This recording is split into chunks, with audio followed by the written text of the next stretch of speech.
गुरुर्ब्रह्मा गुरुर्विष्णुः गुरुर्देवो महेश्वरः गुरुसाक्षात् परं ब्रह्म तस्मै श्री गुरवे नमः। तस्मै श्री गुरवे नमः।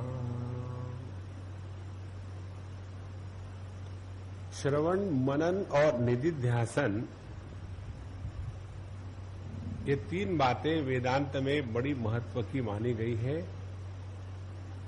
श्रवण के द्वारा जो हमको मालूम नहीं उसका हमको केवल शाब्दिक ज्ञान होता है।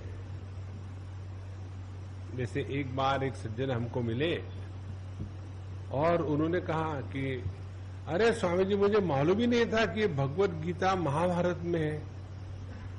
उन्होंने सुन लिया। तो जो मालूम नहीं वो हमको श्रवण के द्वारा मालूम हो जाता है, लेकिन उस ज्ञान में अभी भी कोई ना कोई संशय के बीज बने रहते हैं। तो जिस ज्ञान में संशय होता है वह संशय युक्त ज्ञान को ही अज्ञान कहते हैं। हमने आपको पहले भी बताया, अज्ञान का तात्पर्य ज्ञान का अभाव नहीं, अपूर्ण ज्ञान।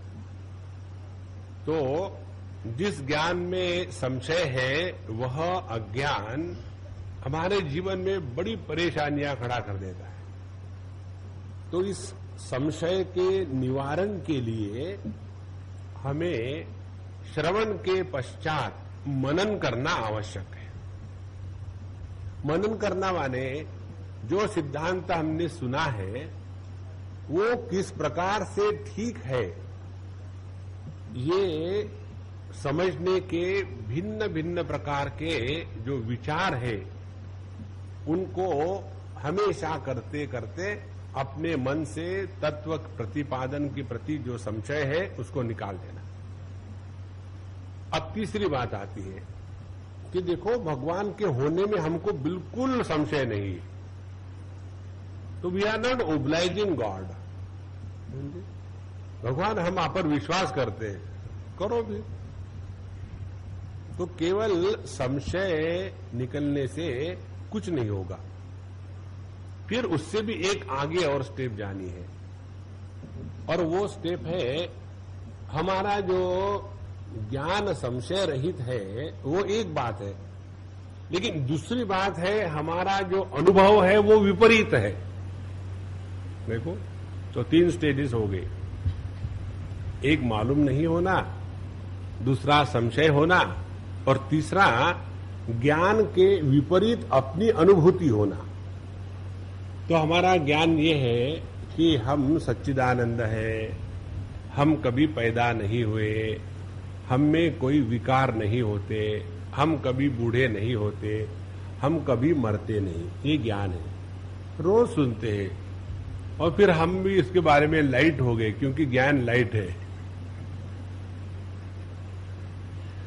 अच्छा, तो इस ज्ञान को दृढ़ बनाने के लिए, संशय निकालने के लिए फिर उसका मनन किया। मनन होने के बाद भी कितने साधक आकर के प्रश्न पूछते हैं, स्वामी जी, माने ऐसा नहीं कि ताजे ताजे साधकों में ज्यादा प्रश्न होते हैं, और जो काफी अचार के जैसे बरनी में डाले हुए मुरे हुए साधक है वो भी प्रश्न पूछते हैं, स्वामी जी, ये भगवान ने दुनिया क्यों बनाई? एक बार एक सज्जन आके हमको खसिया के प्रश्न पूछ रहे थे। तो हमने कहा, देखो, तुम्हारे पत्नी का गुस्सा तुम मुझ पर क्यों निकाल रहे हो? बोले, स्वामी जी, मैंने आपको प्रश्न पूछा है कि भगवान ने दुनिया क्यों बनाई। हमने कहा ये प्रश्न नहीं है, ये मराठी में एक कहावत है, वड्याचं तेल वांग्यावर। तो तुम्हारी पत्नी हो गई वड़ा।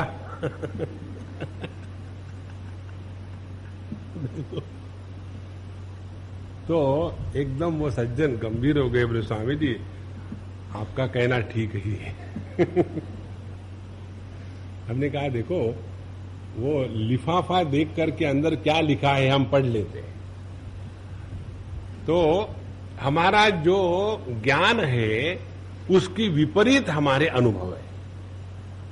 और इसीलिए जितना भी हमारा जीवन चलता है, ध्यान से सुनना, वो जीवन ज्ञान के अनुसार नहीं चलता, हमारा जीवन चलता है अनुभूति के अनुसार। तो हमें इस समय ये स्पष्ट अनुभव है कि हम देह है, देह हमारा है और हम देह के अंदर है। अब एक उदाहरण ले लो, हम में से कितने इस प्रकार के विचार करने के लिए सक्षम है कि पृथ्वी को बाहर से पानी ने सपोर्ट करके स्थिर किया है, पृथ्वी और पानी को फिर बाहर से सपोर्ट करके अग्नि ने स्थिर किया है, और पृथ्वी, जल और अग्नि इसको चारों तरफ से सपोर्ट करके वायु तत्व ने स्थिर किया है, और इन सब को स्थिर करके आकाश तत्व ने पक्का पकड़ के रखा है। और ये जो आकाश तत्व है इसको मन का आधार है, और ये जो मन है उसको बुद्धि का प्रकाश है, और ये जो बुद्धि है यह हो जाती है चैतन्य युक्त परमात्मा के प्रकाश से, जब उसमें चिदाभास निर्माण होता है। और इस चिदाभास का अस्तित्व है शुद्ध चैतन्य पर, और यह जो शुद्ध चैतन्य है यह परमात्मा की अभिव्यक्ति है, और इसीलिए परमात्मा इन सब का आधार है। हमारी दृष्टि कैसी है? देह, उसके अंदर प्राणमय कोश, अंदर से जैसे कोट को अस्तर लगाते, और उसके बाद उस प्राणमय के अंदर में फिर मनोमय का दूसरा एक स्तर है, और फिर उसके अंदर में एक फिर विज्ञानमय का स्तर है, उसके अंदर में फिर आनंदमय का स्तर, उसके अंदर में एक तिल के जैसा कहीं कोने में भगवान बैठा हुआ है, और उसको निकालो, कहां गया कहां गया कहां गया। इसीलिए ये बंदर लोग ऐसे घूर कहां गए। देखो महाराज, ये प्रक्रिया पक्की होने के लिए हम भगवान की कथा सुन रहे हैं। तो जब हम भगवान की ये कथा सुनते हैं, इसमें जैसा हमने देखा कि भगवान ने अपने संकल्प मात्र से द्वारकापुरी की रचना करी, उसके बाद अपने संकल्प मात्र से सभी अपने सगे संबंधियों को, यादवों को वहां पहुंचा दिया। लेकिन कैसा उन्होंने अपने संकल्प के साथ यहां से उठा करके वहां पहुंचा दिया? अरे बाबा, वो अपने संकल्प से हमको बंबई से उठा करके नरक में भेज देते हैं। नरक में जाने के लिए हमको कौन सी प्रयत्न करना पड़ता है? उनका संकल्प मात्र काफी है। अरे अरे, अभी अभी मैं बंबई में था, यहां कहां के टपका? नहीं, ये बंबई ही है। देखो महाराज, ये जो भगवान की लीला कथा प्रसंग होती है, इसके द्वारा श्रवण, मनन, निधिध्यासन, इन तीनों की निष्ठा बढ़ जाती है। और जब ये निष्ठा बढ़ गई तो अपनी जो विपरीत अनुभूति है, वो विपरीत भाग अपने अनुभूति का वो नष्ट हो जाता है, और फिर शास्त्र के सिद्धांत हमारे अनुभव बनते हैं। जब शास्त्र के सिद्धांत हमारे अनुभव बनते हैं, तब उसी के व्यक्ति को जीवन मुक्त पुरुष कहते हैं।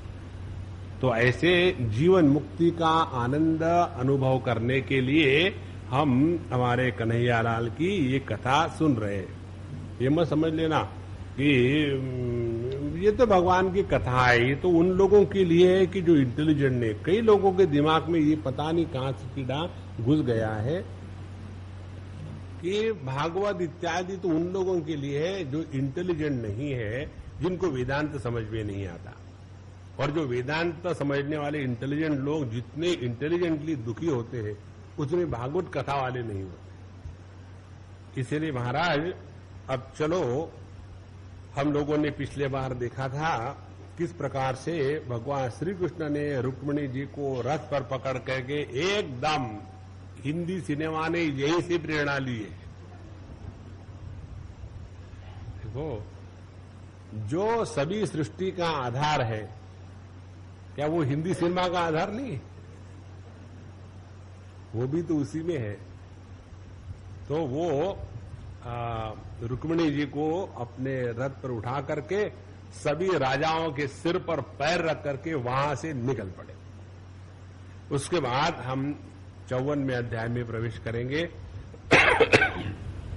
सुखदेव जी महाराज कहते हैं, इति सर्वे सुसंरब्धा वाहनारूह्य दंशिताः स्वैः स्वनैः परिक्रांता अन्वीर्युधकृत कार्मुकाः तानापतत आलोक्य यादवानीकयूथपाः तस्तुस्तत्सन्मुखा राजन् विस्फुर्जन् स्वं धनुषिते।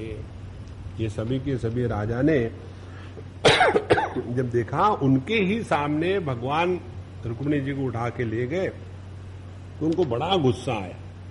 गुस्सा आने के बाद एकदम उन्होंने अपने अपने रथ पर चढ़े और सब आयुध सैन्य लेकर के भगवान के पीछे लग पड़े। और जब यदुवंशियों के सेनापति ने देखा कि शत्रु हम पर हमला बोल रहे हैं तो उन्होंने भी अपने धनुष को सीधा किया और उनके भी वहां घमासान युद्ध शुरू हो गया। तो कई लोग जो जरासंध की सेना के थे वो हाथी घोड़े रथ पर चढ़ करके जोर से वर्षा करने लगे भगवान की सैन्य पर, और चारों तरफ से ऐसी वर्षा हो रही थी शस्त्रों अस्त्रों की।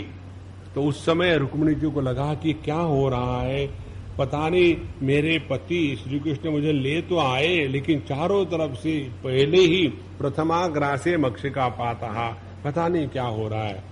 तो उस समय भगवान ने देखा कि देखो सुंदरी, कहते हैं परहस्य भगवान मास्म भैर्वामलोचने विनक्षन्ति अधुना एतत् तावकै शास्त्रवंबलम। हे अत्यंत सुंदर मधुर लोचने, घबराओ मत।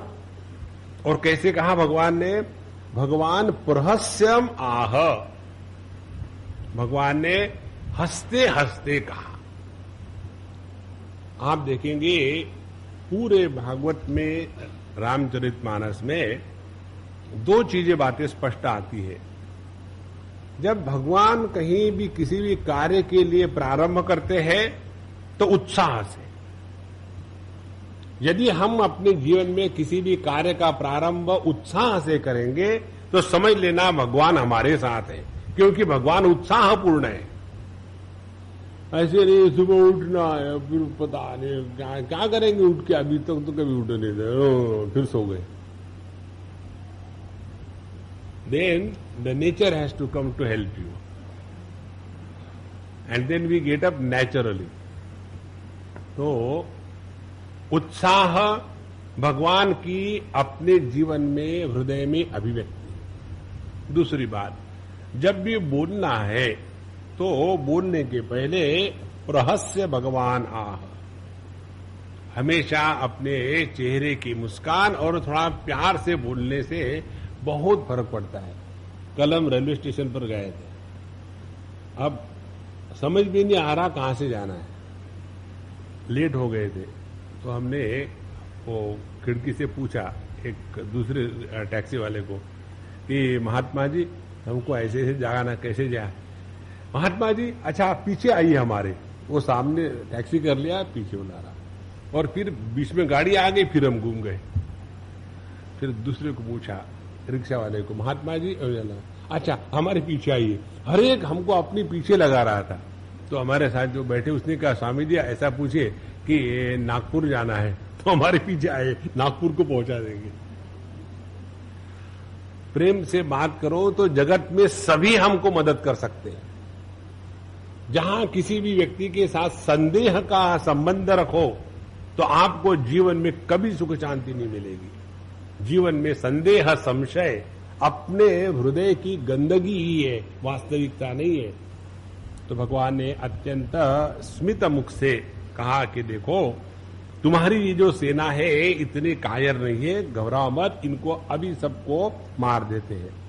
उसके बाद गद संकर्षण सभी यदुवंशियों ने बहुत जबरदस्त हमला किया और उनके सभी के सभी हाथी रथ घोड़े मार मूर करके गिरा दिए।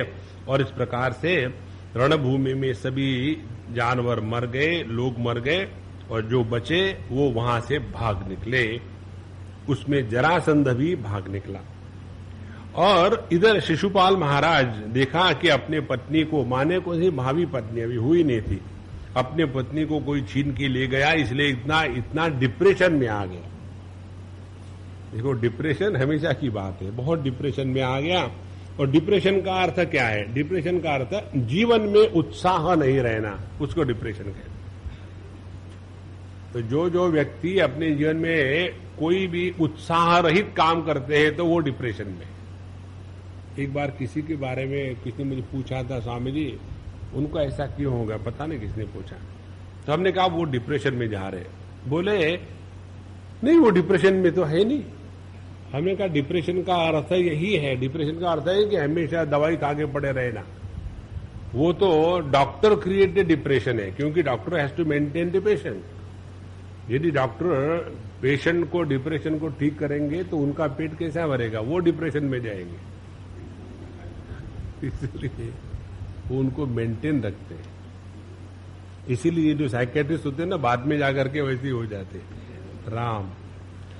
तो जब व्यक्ति के जीवन में अपने कर्तव्य पालन में उत्साह नहीं रहता, जीवन जीने में आनंद नहीं रहता, तब समझ लेना व्यक्ति डिप्रेशन में चला गया है। तो एकदम उसके हृदय में उत्साह नहीं था, शरीर पर कांति नहीं थी, कांति माने तेज नहीं था, और उसका मुख सूख गया था। तो ऐसा एक फ्रस्ट्रेटेड आदमी, उसके बाद दूसरा फ्रस्ट्रेटेड आदमी जरासंध पहुंच गया, दोनों फ्रस्ट्रेटेड। और दोनों में से एक का फ्रस्ट्रेशन जरा ज्यादा था, दूसरे का कम था। जैसे एक पत्नी दूसरे पत्नी को जाके समझाती है कि देखो ऐसा ही होता, हमारे ये है ना, ये तो इससे भी गए बीते, फिर भी देखो मैं हमेशा हंसती रहती हूं।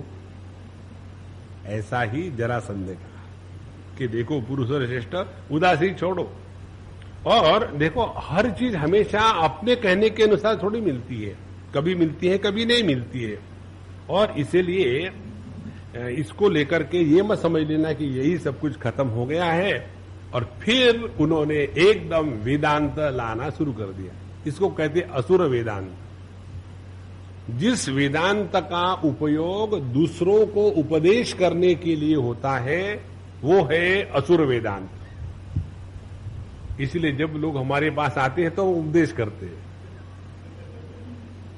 असुर वेदांत। और जो सुरयुक्त वेदांत है वो कौन सा है? जब उस वेदांत को हम अपने जीवन में उतारते हैं तब वो योग्य वेदांत। इसीलिए एक थोड़ा बहुत ये उपनिषदों का इधर उधर का ज्ञान होने के बाद आदमी को ये भ्रांति होने लग जाती है कि अब तो मैं ज्ञानी हो गया। देखो सबसे बड़ा इल्यूजन कौन सा है मालूम है? सबसे बड़ा इल्यूजन है the illusion of wisdom is the highest quality of illusion. तो इन्होंने अपना वेदांत बताना शुरू कर दिया। देखो हम सभी के सभी कठपुतली की जैसा बाजीगर के अनुसार नाचते हैं, ये जीव भगवत इच्छा के अनुसार ये सुख दुख की प्राप्ति करता है। और इसीलिए मेरी तरफ देखो, मैं हमेशा 23 औक्षणी सैन्य लेकर के उसके ऊपर में मैंने हमला बोला, 17 बार हार गया, लेकिन मैं डरा नहीं। तुम तो पहली बार हारे हो, तो मेरी तरफ देख करके हिम्मत रखो। और इसके बाद ये तो है ना कि जो भी होता है दुनिया में, इसमें तो अपने कहने से कुछ होता नहीं है। ये इस समय शत्रु को काल योग्य है, ये बहुत सुंदर सिद्धांत है। आप लोगों ने पढ़ा होगा, कहीं कहीं लिखा होता है, समय के पहले और प्रारब्ध से ज्यादा किसी को कुछ नहीं मिलता, ये सिद्धांत है। और यदि हमारे जीवन में अयोग्य समय होगा, अयोग्य समय माने वो ऐसा समय कि जब हमको कुछ लाभ प्राप्ति नहीं होने वाली, ऐसा यदि समय होगा तो उस समय हमको एक ही दवाई काम कर सकती है, और वो है सबूरी या पेशेंस, धीरज रखना है। जो व्यक्ति धीरज नहीं रखता उसको ऐसे लगता है कि दुनिया खत्म हो गई। तो जितना आप धीरज रखोगे तो देखोगे अपनी समस्या को हम जो और परेशान बनाते हैं उसके कारण हम ही स्वयं हैं। एक समस्या बाहर आई और उस समस्या को और उलझा दिया। इसलिए यदि हमारे अनुकूल काल होगा तो हमारी भी जय होगी। इस समय श्री कृष्ण के अनुकूल काल है, इसीलिए वो जीत रहा है। इसलिए अभी कुछ घबराओ मत, अगले बार फिर ट्राई करेंगे। तो ये कह करके अब सभी के सभी शिशुपाल इत्यादि लोग अपने अपने राजधानी लौट गए।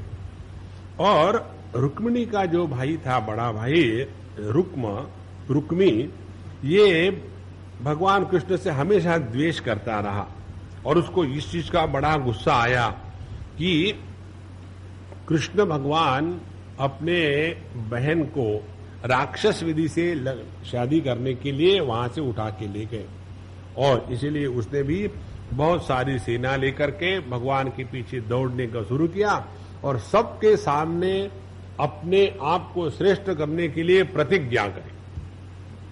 प्रतिज्ञा ये करी, या तो मैं जाकर के कृष्ण को मारूंगा और अपने बहन को छुड़ा के ले आऊंगा, नहीं तो मैं इस देश में, इस राजधानी में फिर प्रवेश नहीं करूंगा। ध्यान से सुनना, हमने आपको एक बार बताया था, कभी भी उत्तेजना में आकर के कोई भी प्रतिज्ञा नहीं करनी चाहिए। हमारे दशरथ महाराज ने प्रतिज्ञा करी और देखो, और उस प्रतिज्ञा का भी अभिमान, क्या कहते हैं वो, रघुकुल रीत सदा चली आई, प्राण जाई पर बचन न जाई। अरे वचन अपने दिए ना, अपने बदल डालो, काहे को परेशान हो।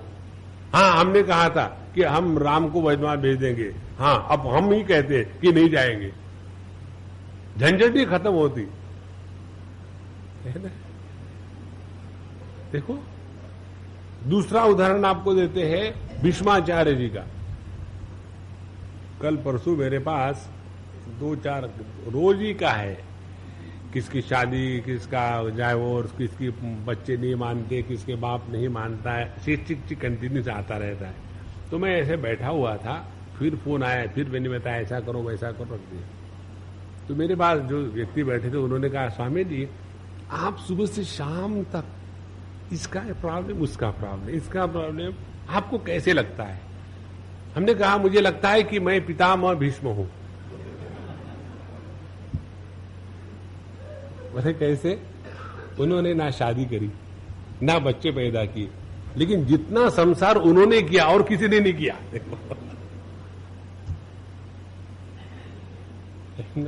मजे ही मजे। तो पितामह भीष्म ने प्रतिज्ञा करी। कौन सी प्रतिज्ञा करी थी? इस राज सिंहासन के लिए मैं अपने जान को लगा दूंगा। अब राज सिंहासन थी एक लकड़ी की कुर्सी, उस पर बैठने वाला कौन है वो महत्व की बात है। यदि कोई चोर आकर के बैठा, अंधा आकर के बैठा, तो वो राज सिंहासन थोड़ी हो गया, वो तो चोर सिंहासन हो गया। लेकिन जब व्यक्ति अपने ही शब्दों में, अपने ही शब्दों को समर्थन करने के लिए ऐसी उल्टी सीधी प्रतिज्ञा ले देता है, तो रामायण और महाभारत तैयार होते, सीरियल। देखो महाराज, इसीलिए किसी को कसम मत खाना। कसम खानी हो तो उसकी खाना जिसको लेना है, तेरी कसम। झंझट खत्म, खल्लास। तो इन्होंने कसम खाई कि मैं अहत्वा समरे कृष्णम अप्रत्युह च रुक्मिणीम कुंडिनम न प्रवेक्षामि सत्यमेतद् ब्रवीमि वहा। हम आप सबके सामने कसम खाते हैं, या तो मैं कृष्ण को मारूंगा, रुक्मिणी को ले आऊंगा, नहीं तो मैं फिर इस कुंडनीपुर में प्रवेश नहीं करूंगा। लोगों ने तालियां बजाई, हाँ ये बड़ा तगड़ा। देखो, जोश जोश में आकर के कभी भी कोई घोषणा नहीं करनी चाहिए, और करनी ही है तो अपने राजनीतिज्ञों से शिक्षा लेना। कितनी जबरदस्त घोषणा करते हैं, हम अपने देश की गरीबी मिटा डालेंगे। सिंसियरली कहते हैं, आपको पानी नहीं मिलता, हम आपको पानी में डुबो को मार डालेंगे, फिक्र मत करना। तो ये जो प्रतिज्ञा का चक्कर है ना, वही हमको अपने जीवन में दुखी करता। तो उन्होंने प्रतिज्ञा करी और फिर बिल्कुल जल्दी जल्दी में अपना रथ विथ लेकर के, युद्ध का सामग्री लेकर के भगवान के पास पहुंचे। और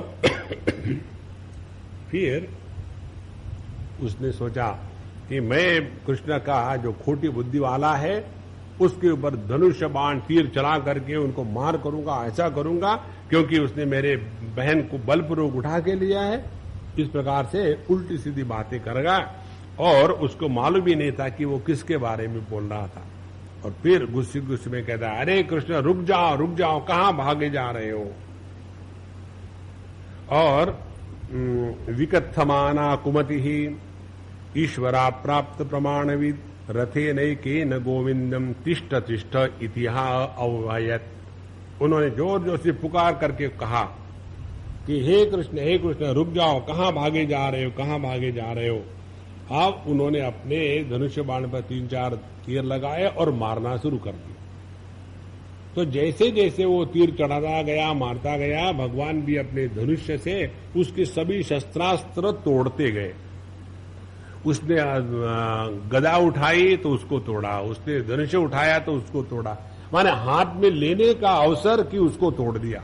ऐसा करते करते उसको बड़ी मुश्किल हो गई और फिर उसने सोचा कि चलो अब तो मैं हाथ में तलवार लेकर के इनके ऊपर में कूद पड़ूंगा। तो हाथ में तलवार लेकर के आया, उसको भी उन्होंने अपने बाणों से तोड़ दिया।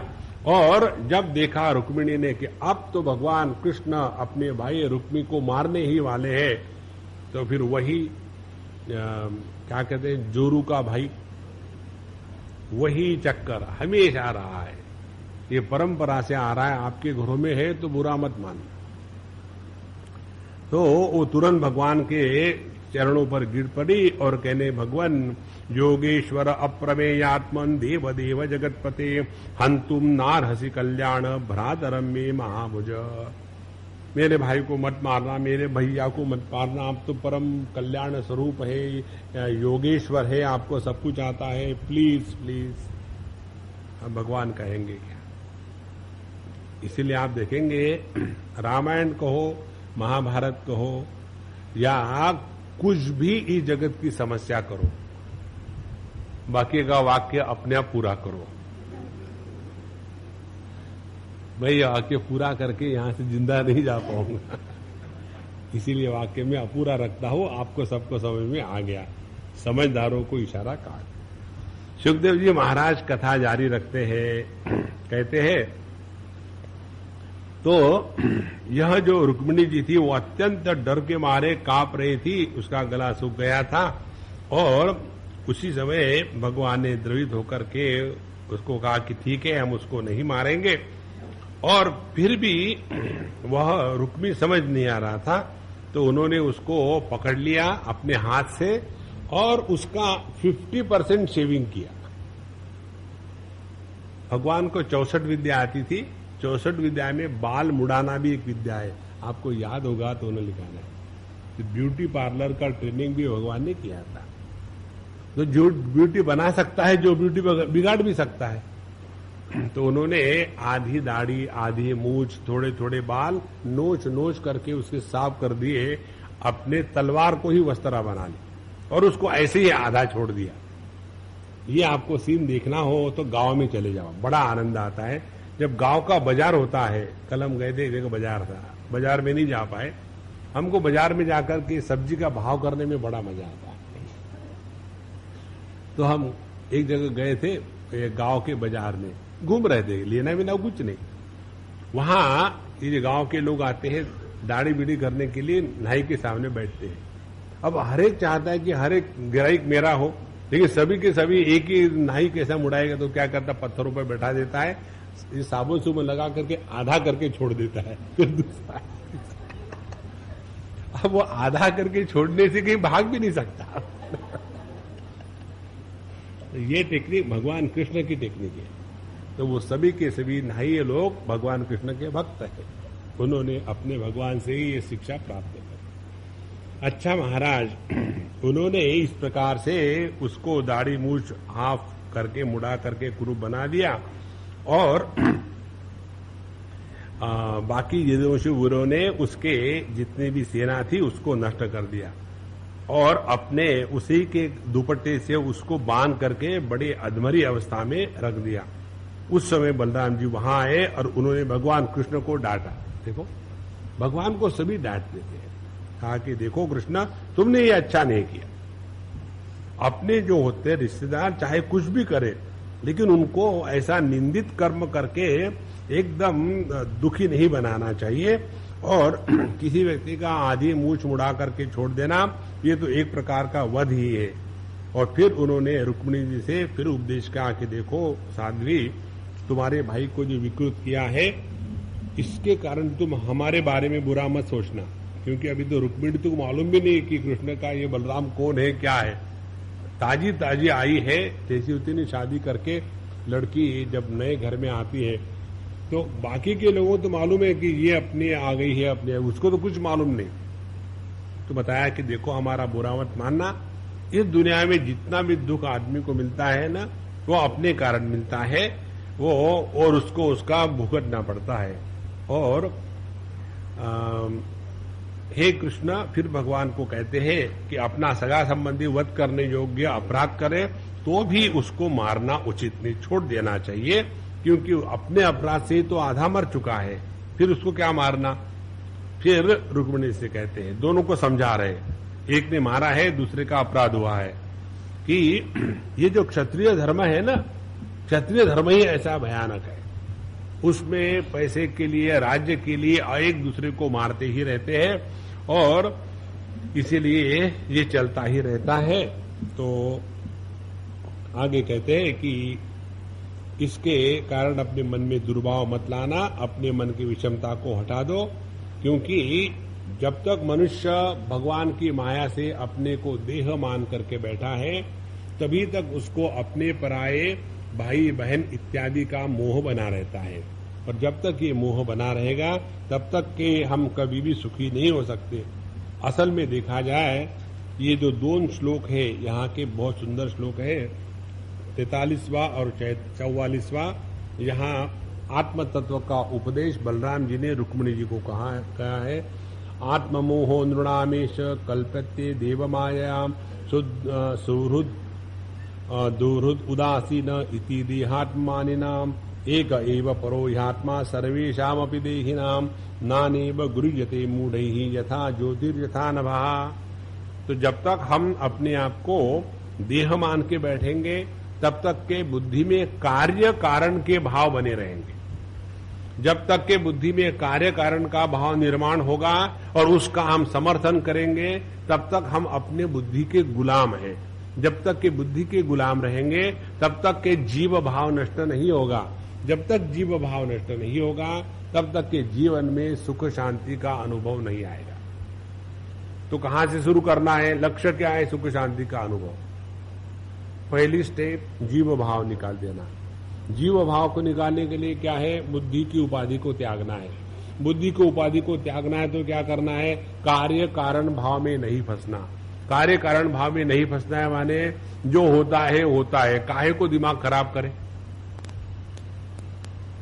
कई बार आध्यात्मिक क्षेत्र में प्रवेश करने के बाद लोगों के दिमाग में इसी प्रकार के प्रश्न आते हैं। स्वामी जी, लोग आप इतना अच्छा बताते हो, हमने ऐसी भगवत गीता कहीं सुनी नहीं, कल परसों मुझे कोई बताया था, फिर भी लोग क्यों समझते नहीं?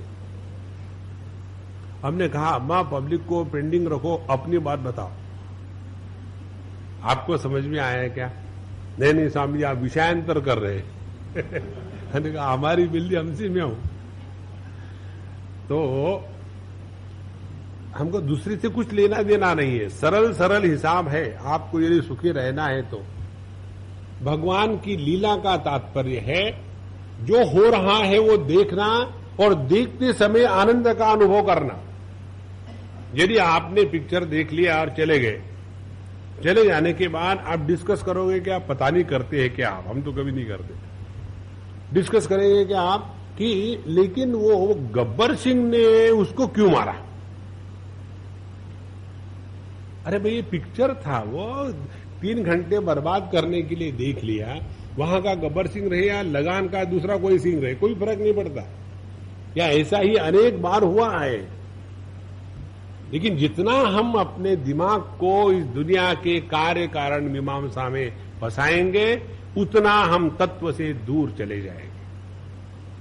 इसलिए जीवन में सुख की अनुभूति करनी है, किसी के चक्कर में मत पड़ो, पहली बात। दूसरी बात, अपने आप की स्वयं रक्षा करो। तीसरी बात, अपनी आप की अपने से रक्षा करो, दूसरे से नहीं। हमारे जितने दुश्मन हम स्वयं है, दूसरे नहीं होते। आत्मैव आत्मनो बंधु आत्मैव रिपुरात्मनः। और हम अपने कब दुश्मन बनते हैं? जब हमारे इंद्रिय, हमारा मन, हमारी बुद्धि हमारे नियंत्रण में नहीं रहती, तब हम अपने आप के दुश्मन बनते हैं। इसलिए यह जो जगत है कार्य कारण से परे है, सभी की एक ही तत्व आत्मा के रूप से है। उसको यदि पहचाने तो कोई चक्कर नहीं है, और नहीं भी पहचानने आता है तो मान लो। हमारे स्वामी राम सुखदेव जी महाराज का ये बड़ा सिद्धांत है। जैसे शास्त्री जी ने कहा था ना, जय जवान जय किसान, वैसे इनका सिद्धांत सिंपल है, या तो मानो या तो जानो। यदि आपको जानने की क्षमता है तो तत्व का चिंतन करो, अनुसंधान करो, पहचान लो। नहीं है बाबा हमको तो कोई बात नहीं, मान लो।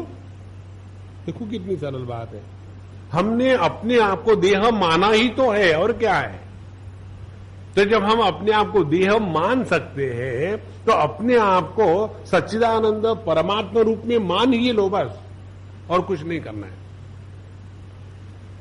लेकिन जो व्यक्ति इसको नहीं समझते, मूर्खता के अनुसार अपने देह के अनुसार आत्मा को भिन्न समझ करके दुखी रहते हैं। और इसीलिए जब तक हम अपने आप को यह देह के साथ तादात्म्य करके मैं देह हूं, देह मेरा है, इस अज्ञान को पकड़े रखेंगे, तब तक के ये जन्म मरण का चक्कर, सुखी दुखी होने का चक्कर नहीं खत्म हो सकता। जैसे कोई व्यक्ति अपने आंखों को दबा करके देखे तो दो दो लाइट दिखेंगे। तो दो लाइट दिखने से थोड़ी दो लाइट होते हैं। उसी प्रकार से जिनकी बुद्धि अज्ञान के द्वारा दबी गई है, उनको इसमें परमात्मा आत्मा अलग अलग नजर आते हैं। इसलिए सभी का प्रकाशक एक ही आत्मा है। और इन्होंने यहां बहुत सुंदर उदाहरण दिया है। जैसे सूर्य सभी नाम रूपों का अधिष्ठान है, सबको प्रकाशित करता है, और वही सूर्य आंखों के माध्यम से आंखों में रोशनी के रूप में है। तो नाम रूप हो गए विषय, और इन विषयों को प्रकाशित करने वाला इंद्रिय हो गया आंखें।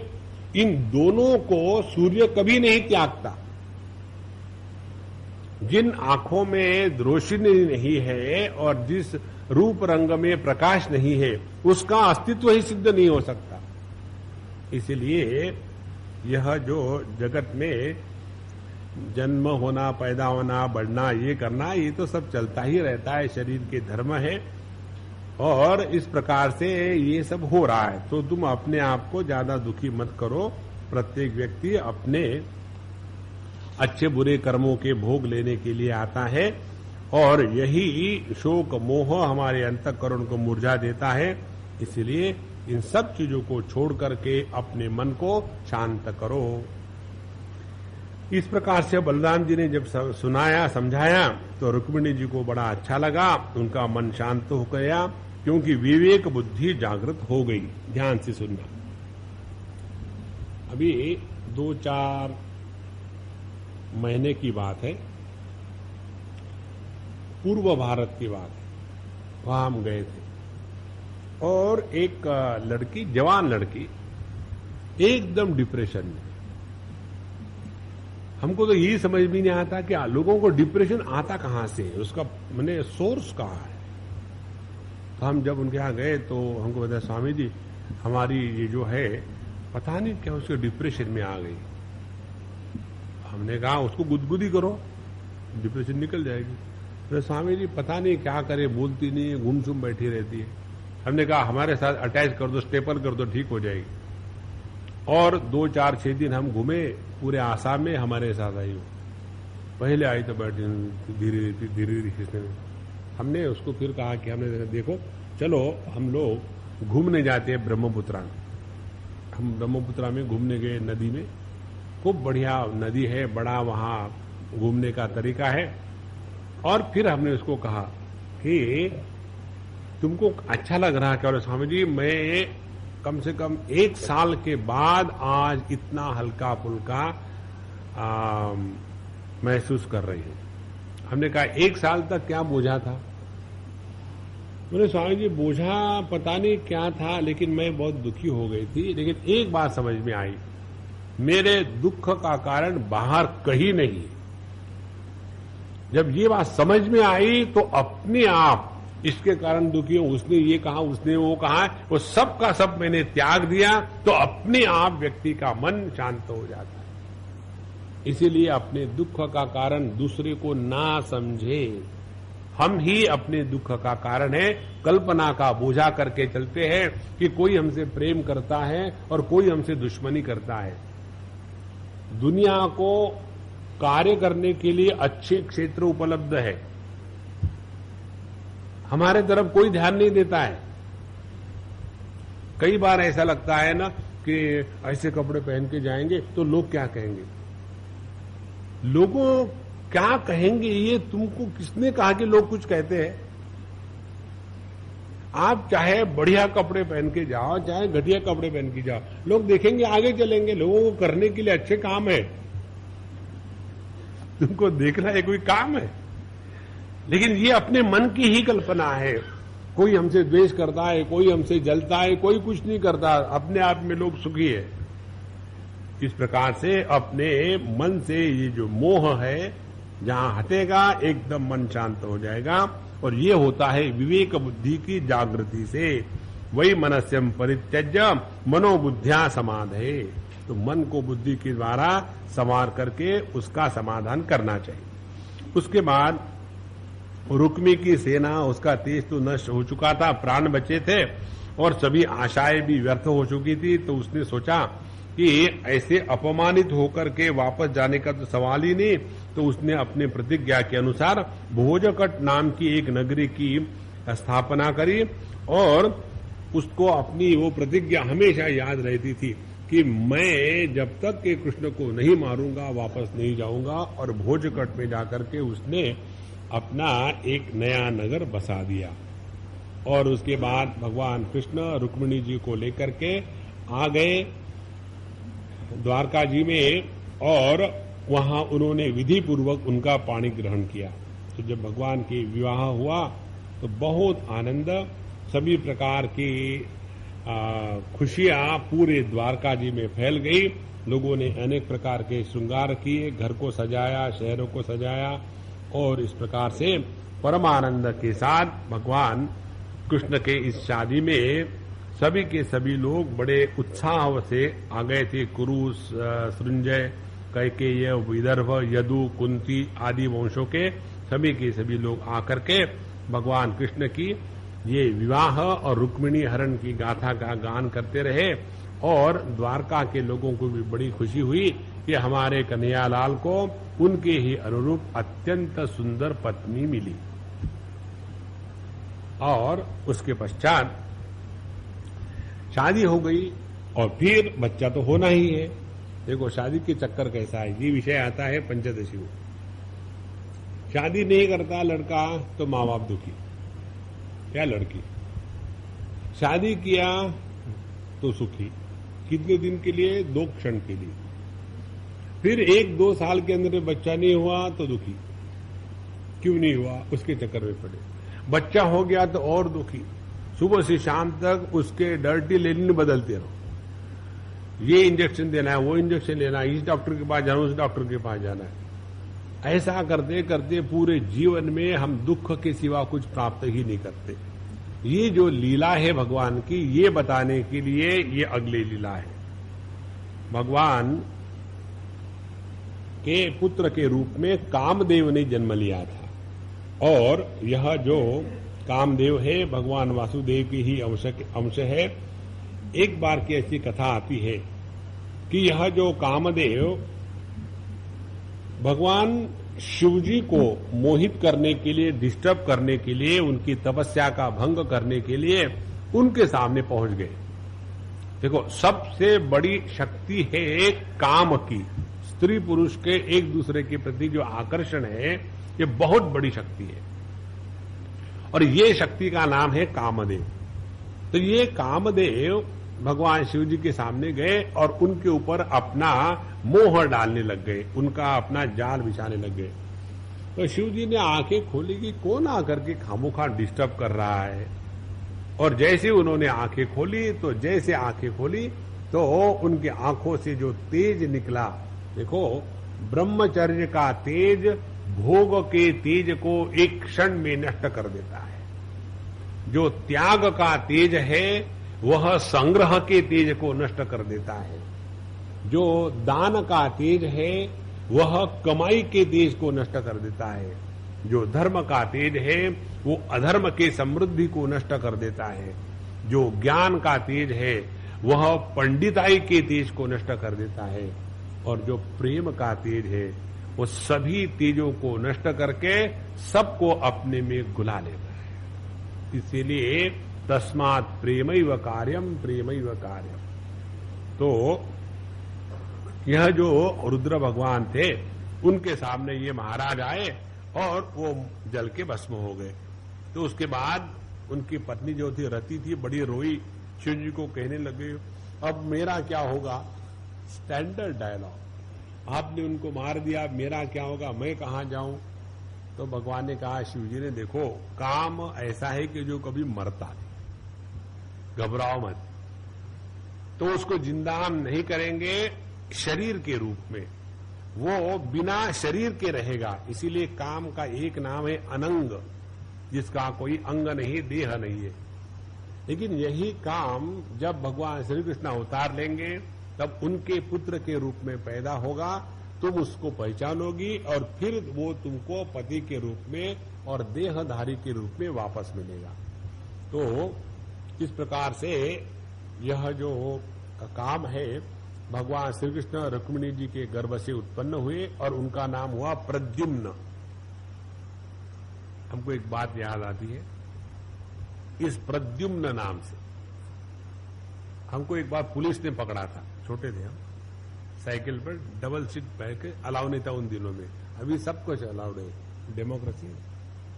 पकड़ा था और पकड़ने के बाद तुरंत लिखेंगे नाम क्या है, पता क्या है, नहीं तो 8 आने फाइन कर दो, कुछ करो। अब पैसे कहां जेब।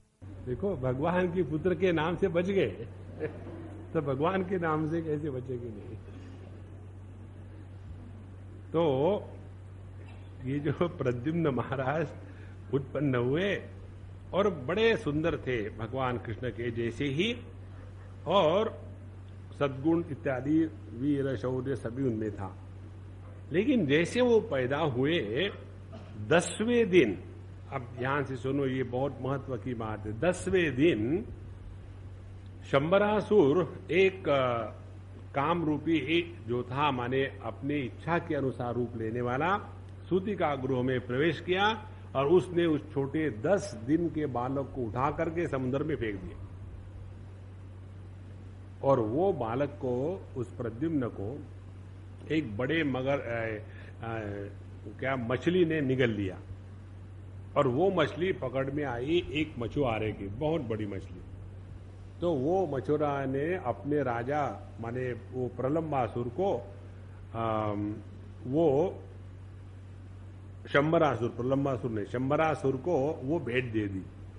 जब भेंट दी तो वो मछली गई अपने किचन में, और किचन में इनकी जो पत्नी थी रति, वो वहां मायावती के नाम से थी। तो ये मायावती के सामने वो बड़ी मछली गई, तो उसको जब कुल्हाड़ी से तोड़ा तो उसके पेट से ये बहुत सुंदर बालक निकला। तो उस कुक ने कहा कि ठीक है, तुम इसकी देखभाल करो, तुमको बच्चा नहीं है, बच्चा मिल गया। और जब ये हुआ तो नारद जी आकर के मायावती को सब बता के गए, ऐसी ऐसी बात है। तो उसके बाद उस मायावती ने उस बालक को अपने पति जान करके उसकी सेवा करी, उसको बड़ा किया। और जब वो थोड़ा बड़ा हो गया और उस समय उनकी जो उम्र थी बड़ी तेजी से बढ़ रही थी, जल्दी जल्दी। और यह मायावती ने जान लिया कि ये अपने पति है, तो वो उसके प्रति उसी प्रकार के भाव व्यक्त करने लग गई। तो उन्होंने कहा कि देखो देवी, प्रद्युम्न ने कहा, जो अब जवान हो गए, उन्होंने कहा देखो देवी, तुम तो मैं तामाह भगवान कार्ष्णीम मातस्ते मतिरन्य था, तुम तो मेरे माता के समान हो, लेकिन ऐसे तुम श्रृंगार के आविर्भाव क्यों कर रही हो? तो उस समय रति ही उवाच, रति ने कहा कि तुम स्वयं भगवान नारायण के पुत्र हो और शंबरासुर ने तुमको सूतिकाग्र से चुराया था, और आप ही कामदेव हो और मेरे पति हो, और मैं आपकी हमेशा धर्म पत्नी रही हूं। इस प्रकार से उन्होंने पूरी की पूरी कथा जो थी उनको बताया और कहा कि देखो तुम्हारी जो माता है रुक्मिणी जी कितनी दुखी हो गई होगी, इसीलिए अब ये शंबरासुर को मार करके अपने माता पिता के पास जाना आवश्यक है। और शंबरासुर के पास अनेक प्रकार की मोहिनी विद्याएं थी और वो सभी विद्याओं को जानने वाला था। तो इन्होंने अपने पति को बहुत बड़ी विद्या सिखा दी, जिस विद्या के द्वारा सभी विद्याएं नष्ट हो सकती है, ऐसी महामाया नाम की विद्या उनको सिखा दी। और ये महामाया विद्या है अपने स्वरूप की पहचान। बाकी जितनी भी प्रकृति को नियंत्रण में रखने वाली विद्याएं सिद्धियां हैं वो हमेशा नहीं टिकती, क्योंकि प्रकृति में विकृति होने के कारण कोई भी सिद्धि प्रकृति के प्रभाव से होगी तो हमेशा नहीं टिकती। जैसे किसी व्यक्ति को सिद्धि है कि वो कितना भी वजन उठा सके, कब तक उठाएगा? जिंदगी भर। हाल ही उसका उम्र हो जाएगा 20-25 साल का, तो फिर वो वेट लिफ्टिंग का कार्य खत्म कर देगा, और जैसा वो कार्य खत्म कर दिया तो यहाँ के मसल निकल करके यहाँ आ जाएंगे और फिर उनका मध्य प्रदेश बाहर आने लग जाता है। आप देखो, वो बॉडी बिल्डर से पेट बिल्डर हो जाते हैं। तो प्रकृति के माध्यम से प्राप्त सभी प्रकार की सिद्धियां हमेशा नहीं टिकती, केवल आत्मस्वरूप में स्थिति की जो सिद्धि है वही वास्तविक है, वह उन्होंने उनको दे दिया। अच्छा, अब इस सिद्धि को प्राप्त होने के पश्चात यह जो कामदेव जी थे माने प्रद्युम्न, ये एक दिन जाकर के उस शंबरासुर को चिढ़ाने लगे, उसको परेशान करने लगे, उसको गाली गलौज करने लगे। तो उसको बड़ा गुस्सा आया और गुस्से से उसने, वैसा गुस्सा जैसे किसी जहरीले सांप को किसी ने ठोकर मार दियो, ऐसा गुस्सा आया। अपने हाथ में गदा लेकर के उसने आकाश में घुमाई और प्रद्युम्न जी पर जोर से चला दी। तो उन्होंने भी अपने गदा से उसके गदा को तोड़ दिया, और उसके बाद मायासुर ने अपनी अनेक प्रकार की जो माया थी उसके द्वारा वो अंतर्धान हो गया, आकाश में जाकर के अनेक शस्त्र अस्त्रों की वर्षा करने लग गया। और उस समय जब जितनी उसकी विद्याएं थी, यक्ष विद्या, गंधर्व विद्या, पिशाच विद्या, नाग विद्या, राक्षसों की विद्या, इन सभी के द्वारा अनेक प्रकार के प्रयोग किए, क्योंकि भगवान श्री कृष्ण के पुत्र प्रद्युम्न जी को उस महाविद्या की प्राप्ति थी, सभी को उन्होंने नाश कर दिया। और वह जो शंबरासुर था, ध्यान से सुनना, उस शंबरासुर के दाढ़ी और मूछ और बाल लाल रंग के, नॉर्मली काले होते हैं या सफेद होते हैं, उसके लाल थे।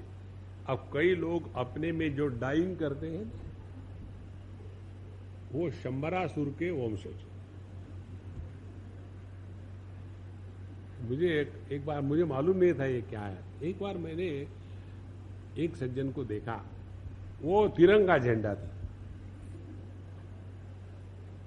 नीचे के लाल, उधर के काले और सफेद। तो जब देखा, मुझे काम तो कुछ है नहीं, बेकार हूं, तो मेरे साथ एक सज्जन थे, हमने कहा भाई मुझे एक बताओ कि सफेद बालों को काला बनाना ये तो मेरे समझ में आ जाता है, लेकिन ये क्या कुछ रिएक्शन आ गई क्या उसकी कि वो काले का लाल बन गया? बोले नहीं स्वामी जी, आपको कुछ नहीं आता, इसलिए आप स्वामी जी बने हैं।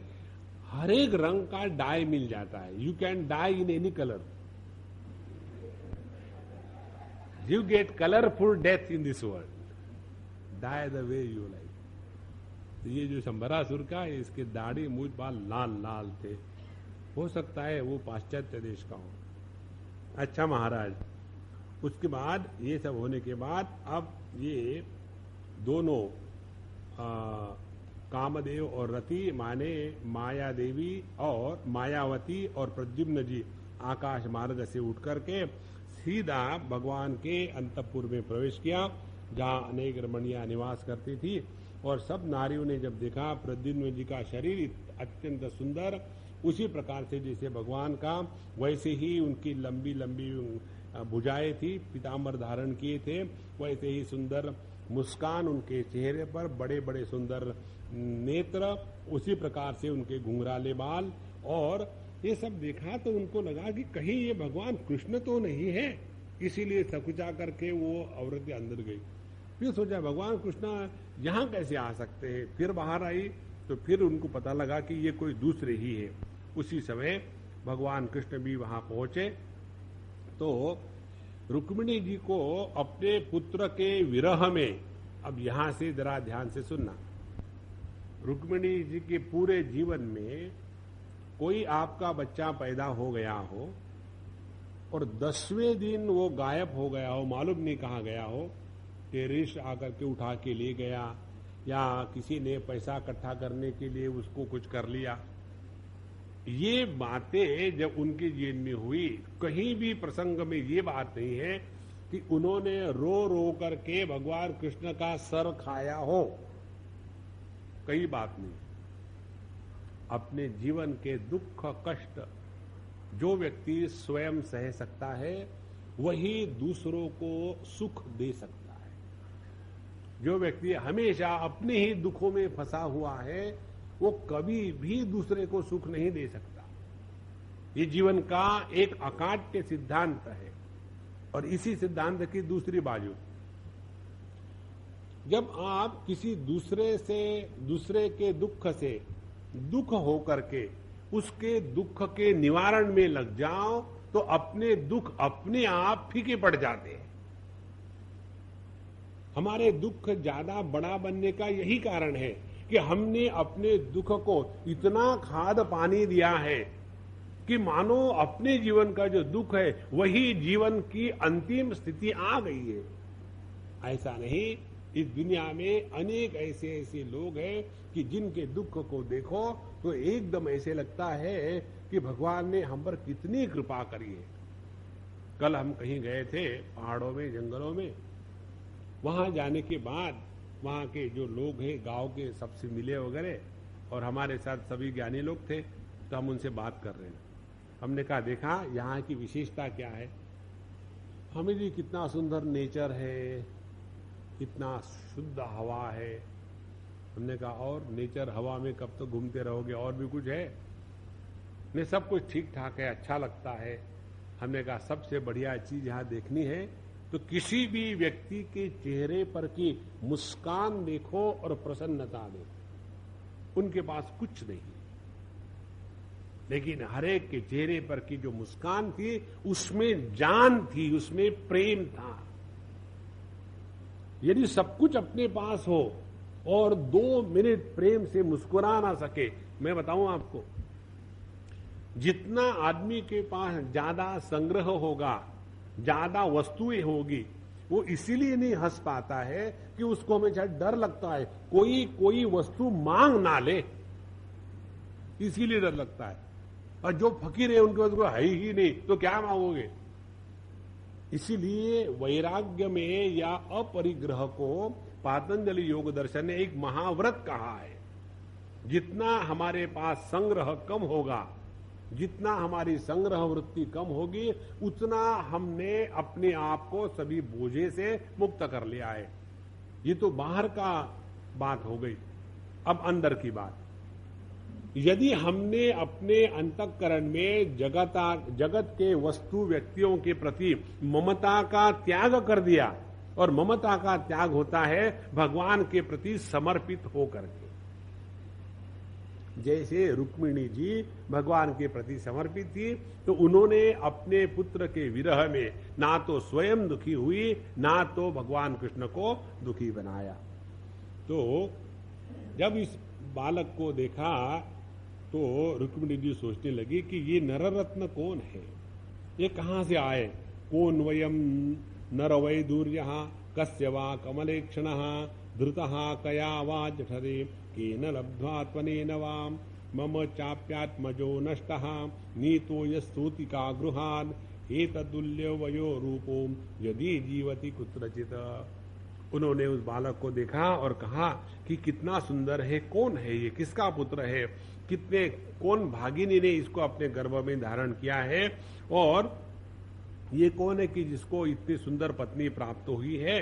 और ऐसा ही नन्ना मेरा शिशु था, बच्चा था, 10 दिन में कोई उसको चुरा के लिया था सूती का गृह से, अब पता नहीं कहाँ होगा। यदि वो जिंदा होता तो वो भी इसी प्रकार का बड़ा होता। इस प्रकार से वो अब उसको देख करके सोच रही है और आगे कहती है कि मैं तो हैरान इसलिए हूं कि इसकी रूपरेखा, उसका सौंदर्य, उसकी चलन, उसका बोलना, इसका चालना पूरा का पूरा एकदम भगवान के जैसा ही है। तो कहीं ऐसा तो नहीं कि ये मेरा ही बालक है।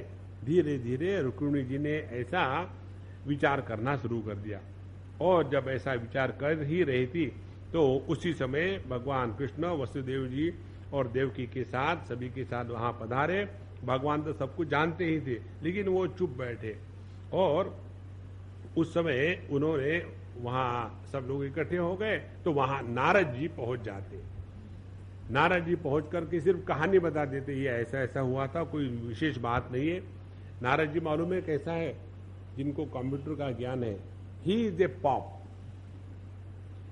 फट से आ जाकर के आपको बता देंगे कि कुछ चाहिए क्या, नहीं तो वो फिर गायब हो जाएंगे। तो नारद जी हमारे सबके जीवन में आते हैं, लेकिन हम उनको पहचानते नहीं, क्योंकि हम पॉप म्यूजिक में फंसे हुए हैं। अच्छा महाराज, तो सब बातें सुनने के बाद सबको बड़ा आश्चर्य लगा, और जो अनेक वर्षों तक खो गए थे ऐसे अपने पुत्र प्रद्युम्न जी को मिलने के बाद सभी ने उनका अभिनंदन किया, मानो कोई मरकर ही जी गया हो। और उस नव दंपति को देख करके सबको ने गले लगाया, सबको खुशी हुई, और ये प्रद्युम्न जी लौट आए, कितनी बढ़िया बात है। सभी लोग बड़े खुश होकर के इसी प्रकार की बात कर रहे। और उसके बाद भगवान श्री कृष्ण के प्रतिबिंब रूप कामावतार भगवान प्रद्युम्न के दिख जाने पर ऐसी कोई आश्चर्य बात नहीं है। दूसरी की जो स्त्रियां थी उनकी भी स्थिति बड़ी विचित्र हो गई, तो बाकी लोगों की बात क्या करना। इसके बाद भगवान की एक और लीला आती है। तो यह जो प्रद्युम्न का जन्म, उसको चुरा लेना, ये भगवान की लीला हम सब के लिए भगवान ने प्रस्तुत करी है कि भगवान होने के बावजूद भी उनके जीवन में कष्ट आते हैं। यदि हमारे जीवन में कष्ट आते हैं, there is every chance that we are भगवान। इतनी आसान बात है। इसीलिए अपने आप को कोसो मत। पापों हम पाप करना, छोड़ो पापों, ठीक है पाप किया, अब छोड़ो, अभी तो बदलो ना। देखो, जो व्यक्ति अपने को बदलने के लिए तैयार नहीं और सक्षम नहीं है, वह साधक नहीं है। एक बात हम आपको बता दें, don't be a follower of any mahatma. किसी भी महात्मा के भगत बन करके मत रहो। भगत बन करके रहोगे तो महात्मा बदलेंगे, हम जो के त्यों। बदलना हमको है, और हमको यदि बदलना है तो हमको शिष्यत्व स्वीकार करना है।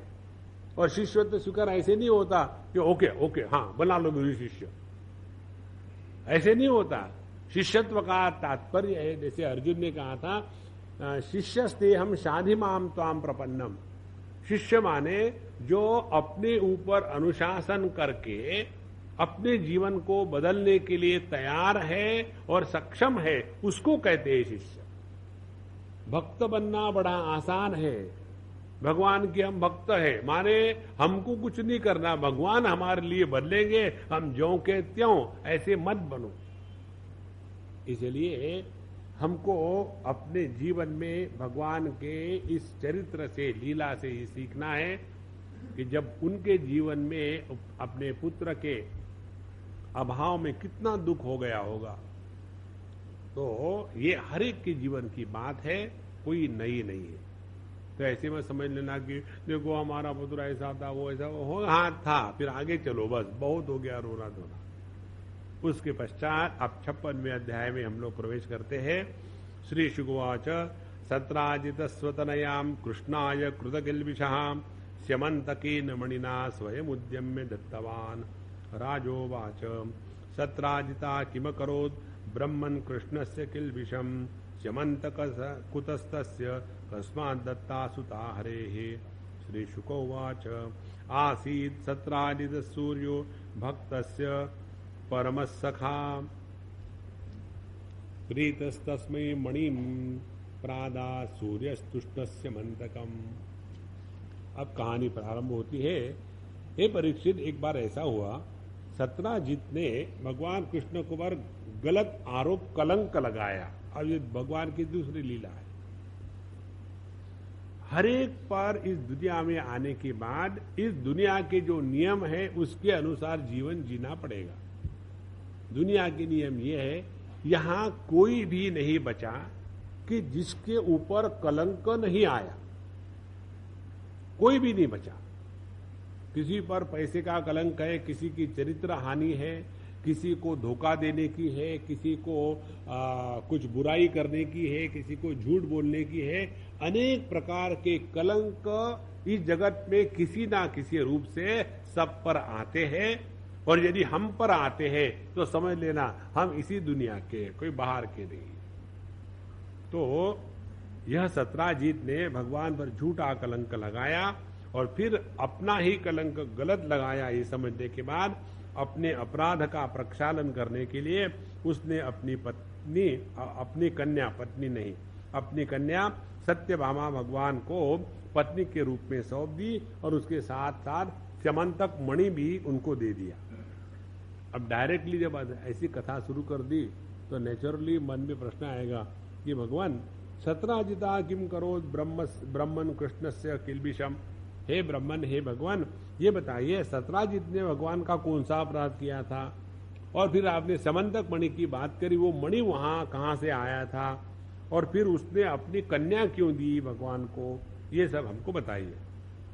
अब कथा प्रारंभ होती है कि सत्राजित बहुत भगवान का, सूर्य भगवान का बहुत बड़ा भक्त था और उसके भक्ति से प्रसन्न होकर के भगवान सूर्य ने उसको यह स्यमंतक मणि दी थी।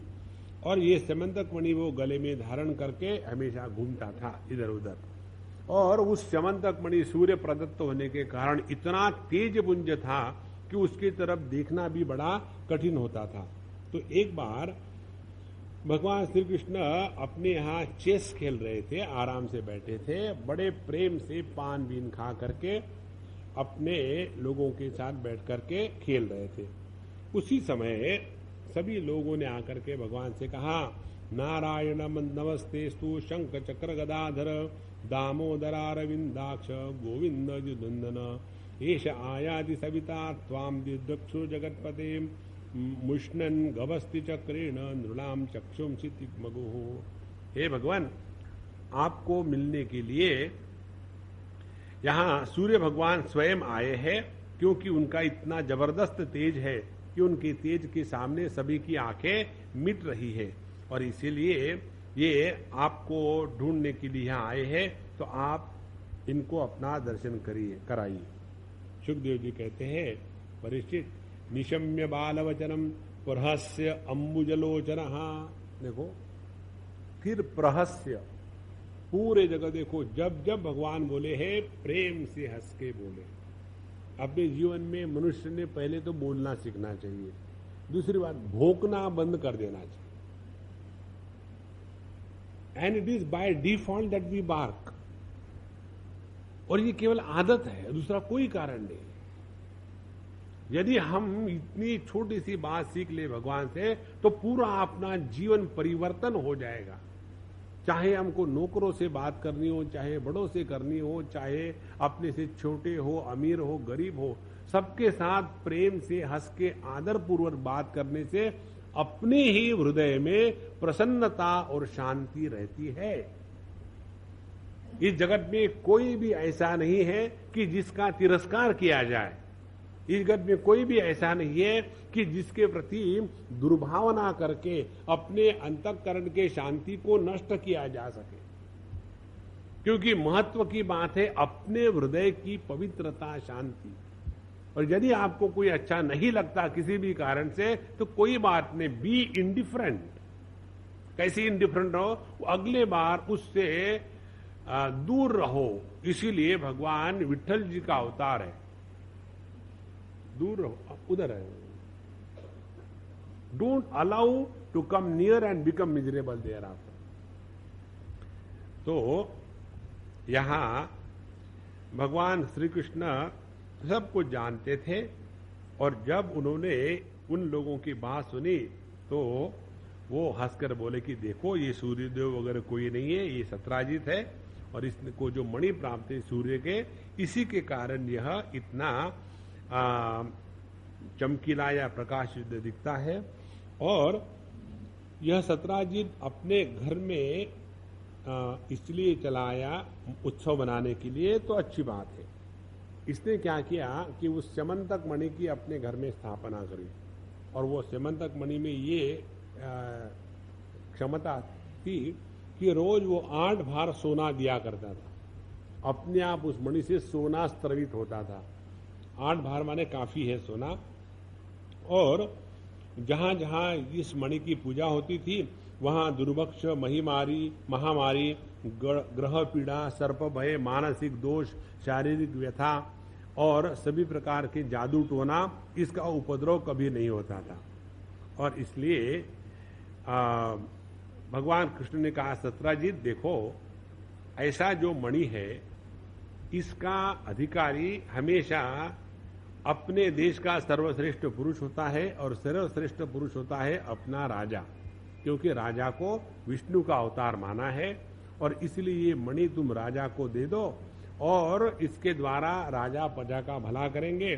तुम अकेले अपने पास ये सब रखने के स्थान पर भगवान को देना, उग्रसेन महाराज को दे देना। लेकिन हम यदि किसी की बात माने तो हम थोड़े हैं। तो उन्होंने भगवान की आज्ञा का उल्लंघन किया, और ये बात मानी नहीं, उसको स्वीकार नहीं किया। भगवान ने कहा, जैसी तुम्हारी इच्छा, जैसा होगा वैसा होगा। एक दिन यह सत्रजीत अपने भाई प्रसेसन ने उस मणि को अपने गले में धारण किया, और उसके बाद वो घोड़े पर सवार होकर के मृगया माने जंगल में शिकार करने के लिए चला गया। जब जंगल में शिकार करने के लिए चला गया, तो एक सिंह ने घोड़े को और इस प्रसेन को, दोनों को भी मार दिया। और मारने के बाद वो स्यमंतक मणि लेकर के सिंह जा रहा था। उसी समय वहां वृक्षराज जाम्बवान ने उसको देखा और उस सिंह को मार दिया, और वो मणि लेकर के गुफा में चले गए अपने घर में। जैसे अपने घर में चले गए, उस मणि को बालक को दे दिया खेलने के लिए, और वो बालक अब अपने मणि से खेल रहा था। और इधर सत्राजित ने खबर उठाई, उस दिन कृष्ण ने मुझे कहा था कि यह मणि उग्रसेन जी को दे दो, मैंने नहीं कहा, इसीलिए उसने मेरे भाई को मारा, और इसीलिए उन्होंने अपनी जो मणि है चोरी से छिप करके हमसे छीन ली है। अब लो, वो लेना न देना।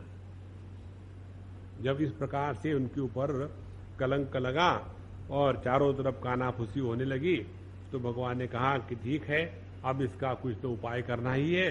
तो उन्होंने उस शहर के सभ्य पुरुषों को इकट्ठा किया और प्रसेन को ढूंढने के लिए जंगल में निकले। और जब निकले जंगल में, तो देखा एक जगह सिंह ने प्रसेन को और घोड़े को, दोनों को मार दिया था। फिर सिंह के पैरों के चिन्ह के अनुसार आगे गए, तो देखा वो सिंह को भी मारा है, और एक रीछ उसको आगे ले गया है। तो फिर वो रीछ के पीछे पीछे गए, तो वहां उन्होंने देखा कि एक वृक्षराज भयंकर गुफा में प्रवेश कर दिया वहां जाकर के, और वहां देखा कि एक बच्चा उस मणि के साथ खेल रहा है। और उस बच्चे ने जब देखा कि एक व्यक्ति आकर के यहाँ भगवान कृष्ण अकेले गुफा में गए। गुफा का प्रसंग अपने रामायण में भी आता है। तो यहाँ इकट्ठे भगवान अकेले गए और उस व्यक्ति ने देखा कि नया कोई व्यक्ति है, तो चिल्लाने लगा, रोने लगा। तो जाम्बवान जी बाहर आ गए कि कौन है, और देखा कि नया कोई व्यक्ति है। उसने भगवान को नहीं पहचाना और भगवान के साथ युद्ध करने लग गया। और ये युद्ध अनेक प्रकार से हुआ। आखिर में एकदम मल्ल युद्ध होने लगा और ये युद्ध चलता रहा 28 दिन तक, नॉन स्टॉप। भगवान में इतनी क्षमता हो तो खास बात नहीं है। जाम्बवान में भी इतनी क्षमता थी। जाम्बवान जी सत्ययुग से थे, नए नए नहीं थे। तो अभी द्वापर युग चल रहा था। तो सत्ययुग की कथा है, जब भगवान ने त्रिविक्रम का अवतार लिया था, वामन अवतार, और जब उनके चरण प्रक्षालन किए थे ब्रह्मा जी ने स्वर्ग में, ब्रह्मलोक में, तो उससे उस समय भगवान ने जो दिव्य रूप धारण किया था, तो उस रूप का जाम्बवान जी ने 7 बार प्रदक्षिणा करके तीर्थ ग्रहण किया था। इतने श्रेष्ठ। तो ऐसे जाम्बवान जी भगवान कृष्ण से भिड़ गए। और जब 28वां दिन आया तो भगवान के द्वारा बड़े कठोर घूसों से ठोक ठोक करके उनको एकदम ढीला ढीला कर दिया। सब शरीर पसीने से लथपथ हो गया। और फिर उनको एकदम स्मरण आया कि यह तो साक्षात भगवान है मेरे रामचंद्र जी। और उन्होंने कहा कि प्रभो, अब मैं जान गया, जाने त्वाम सर्वभूतानाम प्राण ओजस्सहो बलम विष्णुम पुराण पुरुषम प्रभ विष्णुमधीश्वरम त्वं ही विश्वसृजाम स्रष्टा सृज्जानामपि तत् काल कलेतामीशः परमात्मा तथात्मनाम। हे भगवान, हमने आपको पहचान लिया। आप वही सभी के रक्षण करने वाले पुराण पुरुष विष्णु है, और सभी जितने भी मन प्राण इंद्रियों का बल है उसको भी देने वाले आप ही है। आप ही ब्रह्मा इत्यादियों की रचना करके जगत के सृष्टि स्थिति संहार की बात करते हो। आप ही सबकी अंतरात्मा है। और आप, अब मुझे स्मरण आता है कि आपने अपने नेत्रों से तनिक सा भी क्रोध का भाव लेकर तिरछी दृष्टि से जब समुद्र की ओर देखा था, तो वहां समुद्र के अंदर में रहने वाले जितने भी बड़े बड़े प्राणी थे मगर क्षुब्ध हो गए थे, और आपको समुद्र ने मार्ग दिया था। उस समय आपने सेतु बांध करके लंका का विध्वंस किया, राक्षसों को पृथ्वी पर ले दिया। वही मेरे राम जी, आप यहाँ मेरे सामने आए हो। अब मुझे इसके बारे में कोई संदेह नहीं है। जैसा उन्होंने पहचान लिया, भगवान कृष्ण ने अपने अत्यंत करुणा और प्रेम से लथपथ हाथों के द्वारा उनके पूरे देह फरा दिया, और उसके कारण फिर वो जैसे के तैसे हो गए। और बड़े प्रेम से उन्होंने कहा कि हे वृक्षराज, इस मणि के लिए हम तुम्हारे गुफा में आए हैं और अपने पर लगे हुए झूठे कलंक को मिटाने के लिए आए हैं, इसलिए यह मणि हमको दे दीजिए। तो कैसे मणि दिया जाए? खाली हाथ थोड़ी देंगे। तो मणि के साथ साथ उन्होंने अपनी कन्या जाम्बवती भी भगवान को चरणों में अर्पित करी। इस प्रकार से एक हो गई रुक्मिणी और दूसरी हो गई जाम्बवती। यह भी पत्नी के रूप में भगवान ने स्वीकार करी। उसके बाद जो लोग गुफा के बाहर में कई दिनों तक रुके हुए थे, उन्होंने 12 दिन तक राह देखी। 12 दिन के बाद जब देखा कि भगवान कृष्ण बाहर नहीं आए, तो समझ लिया कि अंदर खत्म हो गए। और फिर क्या रह गया, वापस जाएंगे, रोना धोना शुरू। और यहां एक महत्व की बात, तो जब ये लोग वापस आ गए द्वारका, कि पता नहीं उस गुफा में गए, कभी वापस ही नहीं आए, तो हमको तो लगता कुछ अच्छा बुरा हो गया, पता नहीं। तो उन्होंने सभी ने महामाया दुर्गा देवी की उपासना करनी प्रारंभ कर दी। ध्यान से सुनना, रुक्मिणी जी के विवाह में शिव पार्वती का संबंध अकाट्य है। फिर भगवान के ऊपर जब कोई समस्या या कठिनाई आती है, तो फिर दुर्गा देवी उन्हीं की आराधना करके उनको प्रसन्न किया जाता है।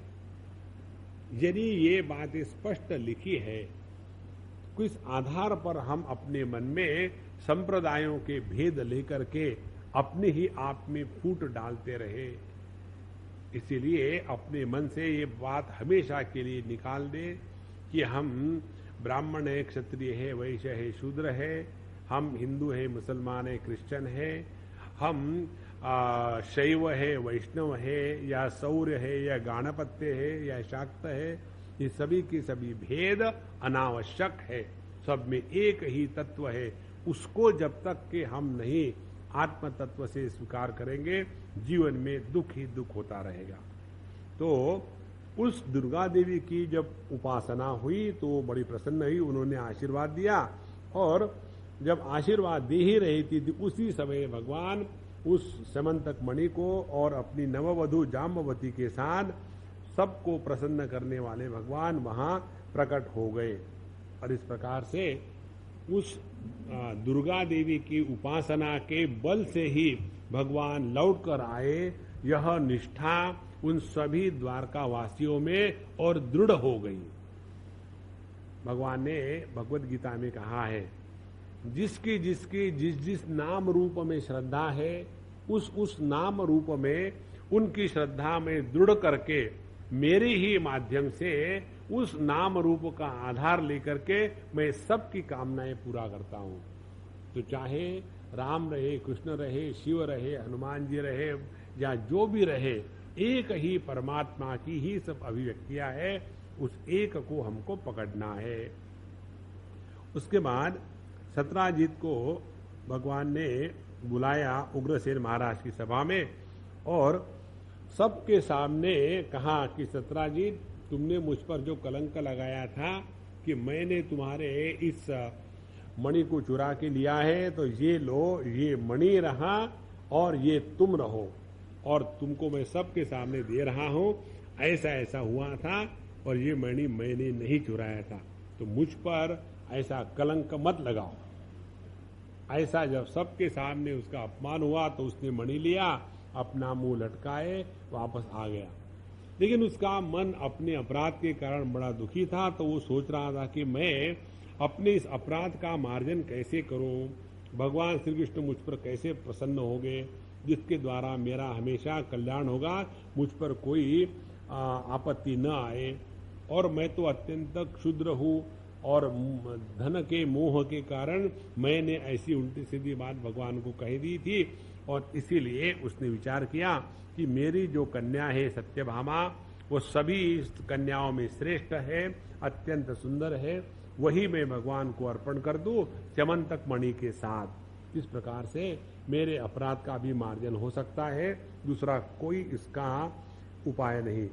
ये सोच करके उसने सत्यभामा जी और वह समंतक मणि भगवान को अर्पण कर दिया। और सत्यभामा जी अत्यंत सुंदर थी और सभी सद्गुणों से पूर्ण थी। और सत्यभामा जब भगवान श्री कृष्ण को मिली तो सभी लोगों को अच्छा हुआ। भगवान ने विधि पूर्वक उसका भी पानी ग्रहण किया और कहने लगे उस सत्राजित को, अब तो वो ससुर हो गए, ससुर जी ये जो समंतक मणि है आप अपने पास रखिए, इसको मुझे मत दो। नहीं, भगवान जी आपकी ही होगी। बोले ठीक है, इससे जितना निकलेगा माल वो हमको दे देना। देखो भगवान जितने प्रैक्टिकल रहे और कोई नहीं रहा। तो ये समंतक मणि के कारण परेशानी हो रही थी, इसीलिए ये तुम्हारे पास रखो, और तुमको कुछ करना है तो उसे रोज 8 बार जो सोना निकलता है वो हमको दे दिया करो। इससे तुम्हारा भी भला होगा कि ये मणि अपने पास है और हमारा भी भला होगा कि सब माल अपने को मिल रहा है। इस प्रकार से भगवान के 3-4 विवाह हो गए और भी भगवान के अनेक दूसरे विवाह है। और इतने सब विवाह करने के बाद भी हमारे कन्हैयालाल दुखी नहीं हुए। तो कम से कम आप लोगों ने एक एक विवाह किया तो आपको दुखी होने का बिल्कुल अधिकार नहीं है। तो जो विवाह करके भी दुखी नहीं होता वो भगवान कृष्ण का भक्त। और जो विवाह न करके भी दुखी होता है वो भयानक है। ओम पूर्णमदः पूर्णमिदं पूर्णात् पूर्णमुदच्यते पूर्णस्य पूर्णमादाय पूर्णमेवावशिष्यते। ओम शांति शांति शांति। हरि ओम। श्री गुरुभ्यो नमः। हरि ओम।